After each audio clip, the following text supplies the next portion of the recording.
How to extract zip files on mobile. Hey everyone, welcome back to the channel.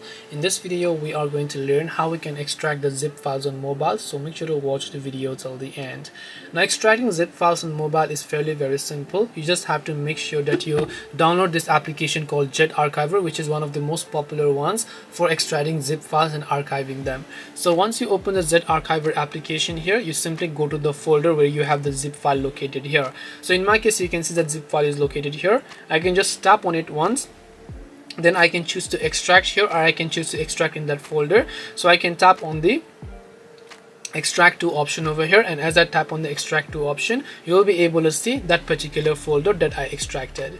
This way you'll be able to extract zip files on mobile.